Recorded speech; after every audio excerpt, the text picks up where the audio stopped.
Hi, it's Paul Banis with GreatDad.com, and I'm here with my weekly series of talking to dads about fatherhood today. And I've got a guest today that I think will help us maybe understand a little bit about education today, and has a project that I want him to tell about. But I want to welcome James Finlen. Thank you for having me. Glad to be here.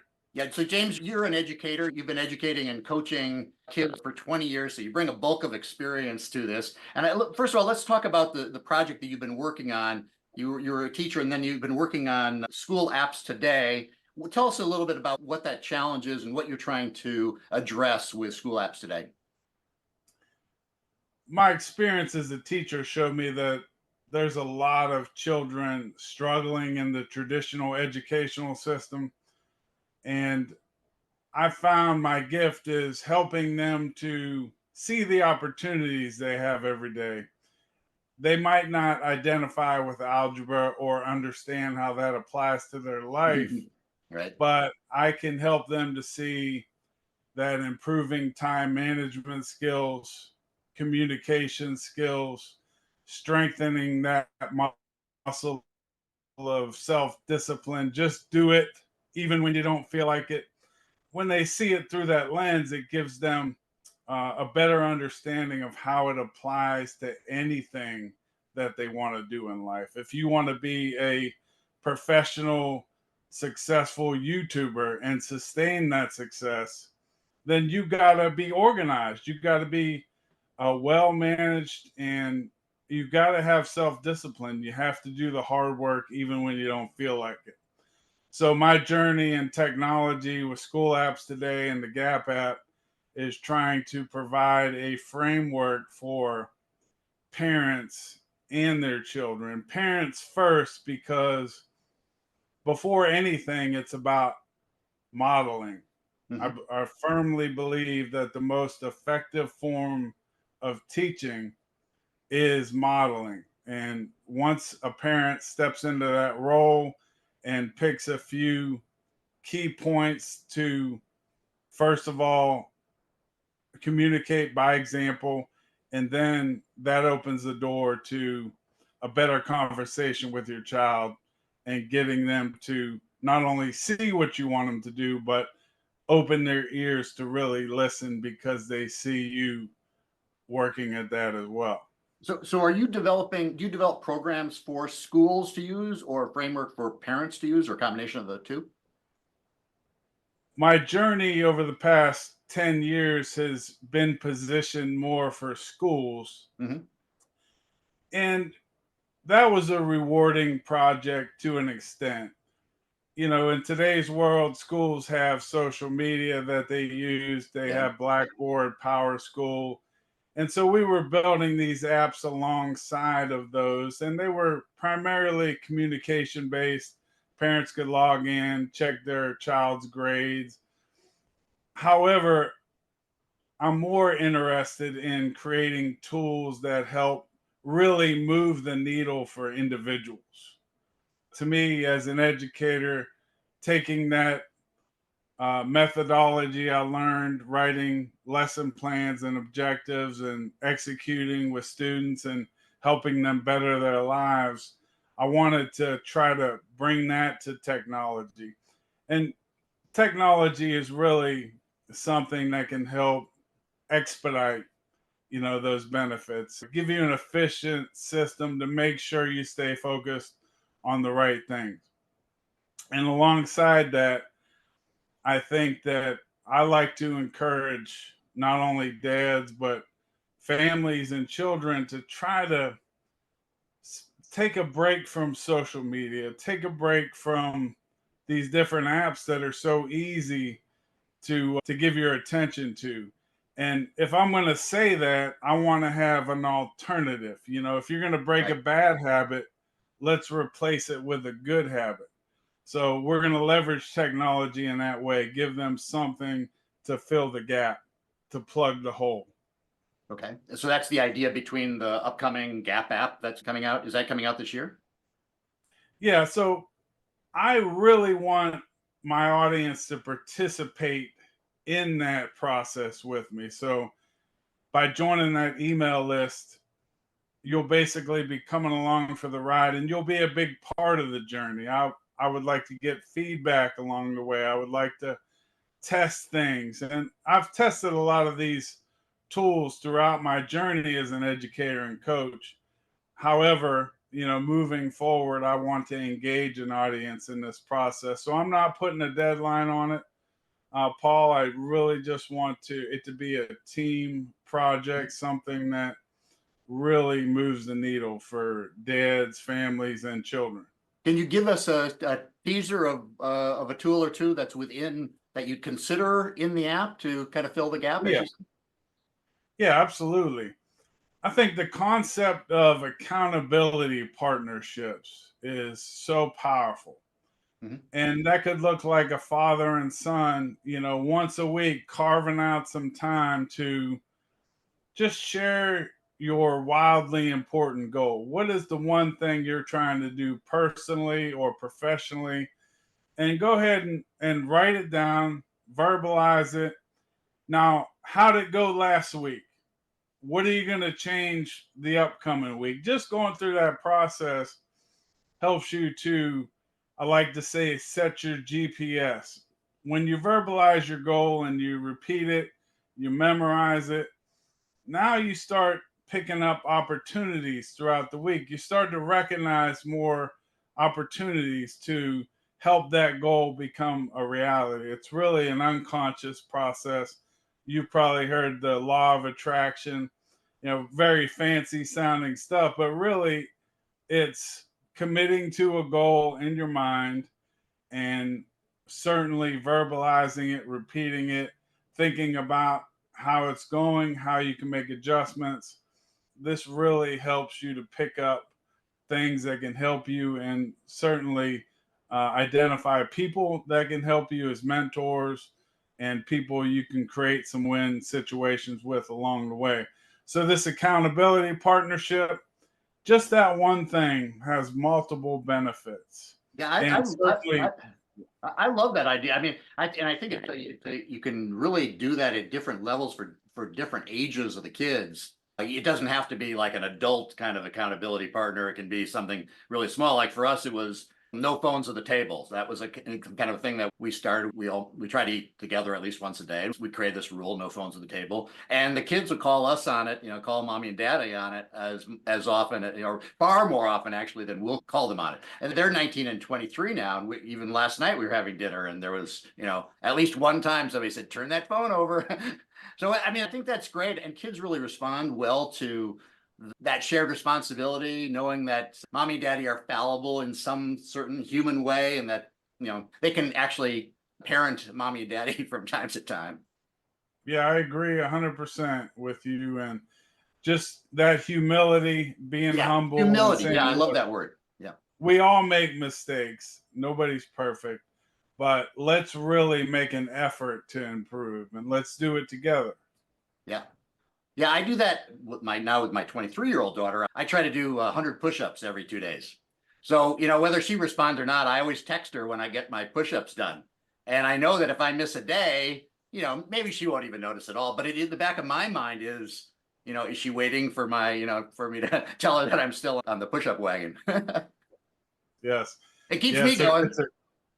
it's a great thing to engage in because it's so positive, and you it highlights the struggles and it highlights the victories, and it's really a balance. A good teacher or a good coach, I learned and I feel, is 50% encouragement and love and 50% discipline and constructive criticism. So there's got to be that balance, and an accountability partnership provides that opportunity for both.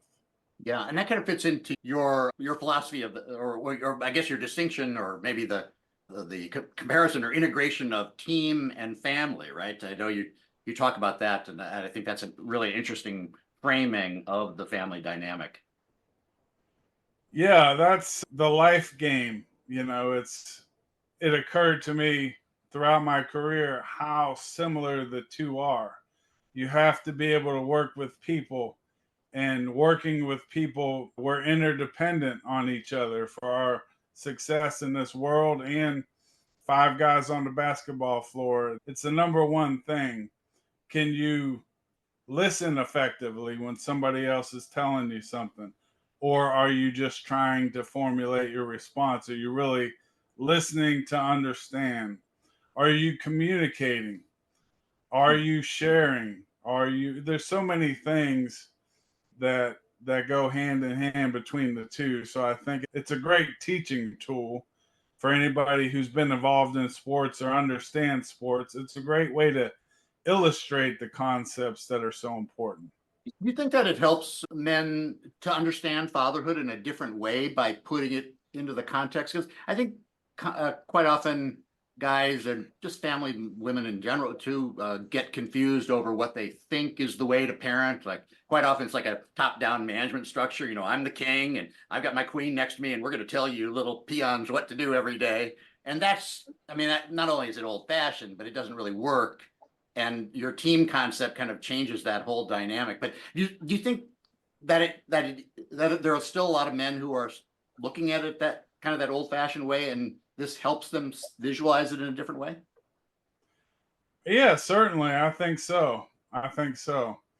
I think the characteristics of, I like to use Michael Jordan as an example because especially a lot of us dads are familiar with him. But for him to win those 6 championships and have that success, he had to go through a lot of failure and a lot of pain to get there.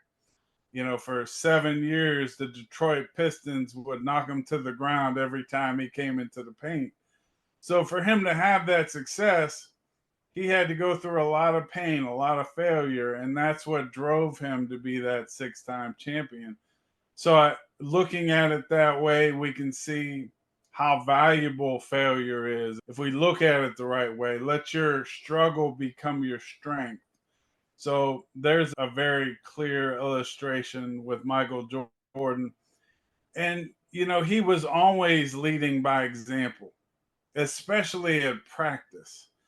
Some of his teammates would say he worked so hard at practice. If you didn't match his energy, you didn't feel like you should be there. Yeah. So he set a standard by his modeling, the example he set. There's a tremendous lesson there. And the third thing I'll say about Michael Jordan and how sports and teams help us illustrate important lessons for life is Jordan was very well versed in the fundamentals. You know, he wasn't just out there, you know, making things happen. He was very fundamental and very technical. So I think, you know, that relates to character. You know, we want to strive for high character, Right. because regardless of the situation we're in, much like on the basketball floor, no matter who the opponent is or who our teammates are, those fundamentals translate into success. Right. And at the end of the day, if you're not honest or you're not trustworthy, it doesn't result in a good outcome in life. And it's the same on the basketball floor, as both character and fundamentals go to the game of basketball. Yeah, I see this a lot in my coaching clients who are trying to be more intentional fathers. That's usually why they're interested in talking about coaching for fatherhood, just to start out with, is they realize, you know, sometime when their kids are little, that the kids are starting to kind of parrot their, you know, if they're on the phone all the time, the kid says, you know, I want a phone at age 3, even if it's a fake phone, you know, they want to do what mommy and daddy do, and they start to imitate you. And to your point, if you're showing them untrustworthiness or whatever, that's what they will imitate, and that's what they'll find comfortable. So yeah. Yeah, I agree 100%. So what are there other skills of in terms of the athletic coaching that you use to motivate either your son or the kids you were teaching? One thing I found is when you're trying to give some constructive criticism, try to look for uh, some affirmation first. Try to recognize something good because that will then open up the ears of the young person, and then they will be more receptive to the criticism. So it goes back to that balance. Yeah. Think kids want to be held to a higher standard. Uh, a lot of parents might have the impression, or even as a young coach, you try to be maybe too much of a friend, or you try to be too cool, rather than set a high standard and really drive home the discipline. That was what I learned over my years is kids want to be held to a high standard. They want discipline. They won't just outrightly tell you that. They'll fight it, but they'll thank you for it. You know, Right. I really believe that kids want to be held to a high standard and they want discipline. And the big battle that we have to fight nowadays is for their attention, because smartphones and these apps are very sophisticated at capturing our attention, and that is a real battle. So you got to have that conversation, and you have to help the child understand why it's so important for us to direct some attention to these other things, because this is really a recent alarming Sure was. challenge. Yeah. I believe that is significantly influencing the direction of a lot of lives. So steal back some of that attention, make sure we're directing it to some things to instill character, overall wellness, exercise, relationships face to face. And certainly you can start with the family and prioritize that. But that would be what I would say there, Paul. Yeah. Okay. Well, this is really very good information. I love that framing of team versus family, because I think it can really work in a lot of ways. If you think of yourself as a unit, all working together, different roles, developing different skills. I mean, us as parents, developing skills as parents. And if we can take some of the tips you've talked about with interpersonal communication, I love what they call it on Ted Lasso, the compliment sandwich, saying something nice at the before and something nice after, and maybe something in the middle. That works for kids and for partners and spouses. So that's really good. That's really good advice. At the end of these, I always like to ask 3 questions and see if you could help me out here. First of all, do you have any just general advice? Maybe we've covered some of these topics already, but general advice for dads with young kids. Just treat them like they're capable of becoming. So identify that gift, identify that talent, and try to talk about it, plant that seed, because they may not be getting that in school. They may just be getting too much of the standardized testing, too much of the situation where you have one teacher and 40 kids. So they need to hear that affirmation. Treat them like they're capable. Find that gift, Wow. find that talent, plant that seed. I would say that's so important. And it's easy to see the mistakes, but look to recognize the good things along the way. That I love that phrase, capable of becoming. And if you can try to find that in your child, whatever they're doing, sports or music or algebra or whatever, and make them feel like they're not, that whole idea like you're a genius already, and why bother if you're not, the A+ student in the class. But I love that you're capable of becoming. That's a sweet way of putting it. And I think we could use a lot of that in all of our personal relationships. People love to be believed in. Yeah, and I would add this. In the traditional educational system, I do believe that most students, most children, and I believe this as well in the 90s when I was coming up, we're not built to sit in a desk for 6 hours, 7 hours a day. It's not bringing out the best in a lot of kids. So when we see these behavior problems or we see these other issues develop, a lot of it is energy that's not being directed in a positive way. They're not having the opportunity to burn off some steam, burn off some stress at school, physical education. These are fundamentals, just daily exercise. It doesn't have to be sport, just an opportunity to relieve stress by getting some energy out. So try to encourage your child if they're not being successful in school. Say, hey, listen, maybe you just don't do well sitting most of the day. I need you to really try to develop your time management, to ask questions in class, try to develop that self discipline, but encourage them.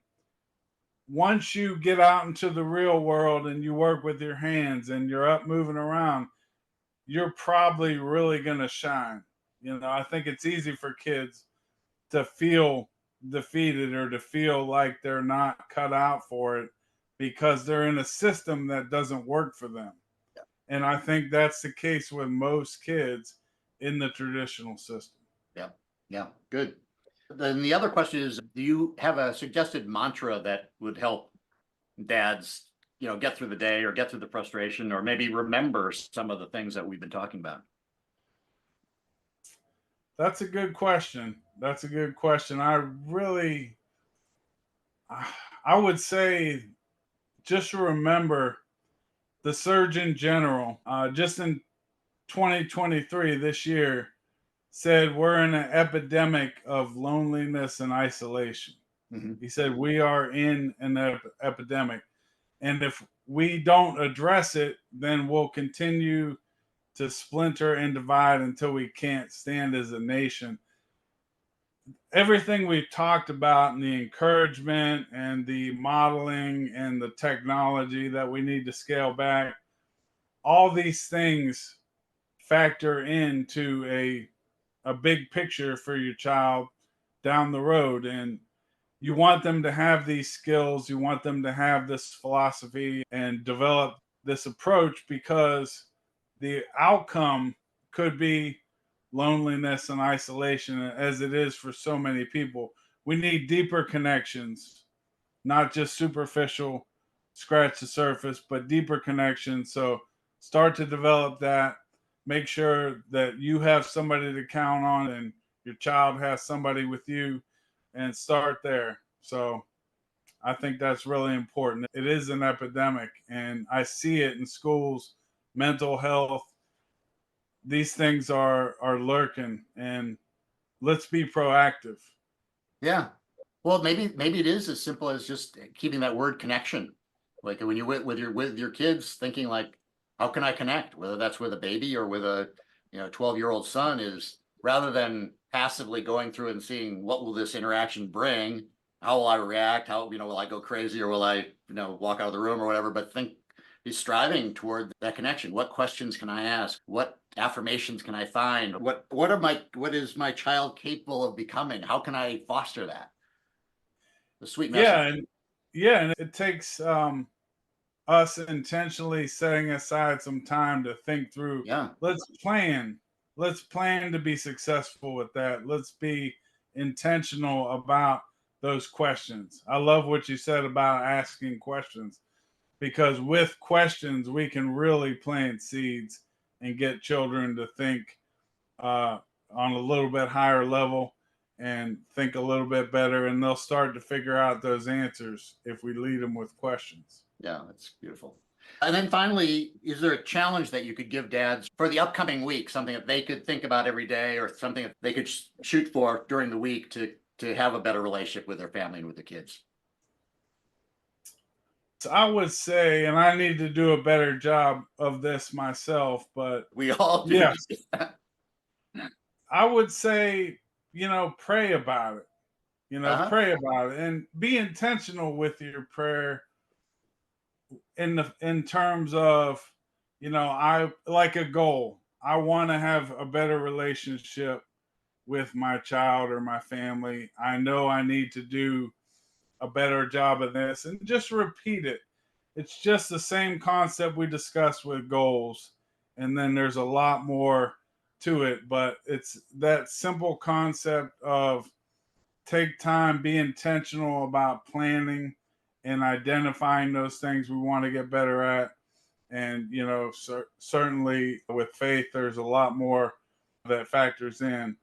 and a lot more potential. So I would just say, whatever your faith is, be intentional and pray and do that. Make time for it every day. Okay. For some it's prayer. For some it's meditation. But That's that right. is a really important thing. Certainly in coaching, we really believe in taking that time to really focus on a problem. Well, James, it's really been a lot of real wisdom in a lot of things that we discussed today, and I really appreciate you taking time to spend with me this morning. People can find you at thegapapp.com, and of course, we'll put that in the show notes so you don't have to write it down while you're driving. So I really appreciate you coming on today. I'm Paul Banis with GreatDad.com. I have a course on gratitude that I offer 50% off for listeners. If you want to go to GreatDad.com/gratitude and put in podcast 50, you can get 50% off of that. I think gratitude is also a really big picture of this, and it certainly can't do any harm to be more grateful for the dog barking outside or the blue sky, all the rest of it that we've been given on this great earth. And it's a great way to stay intentional and focused. Okay, James. Well, have a great, wonderful weekend and have a happy new year. Same to you. Thank you. Okay. Thank you very much.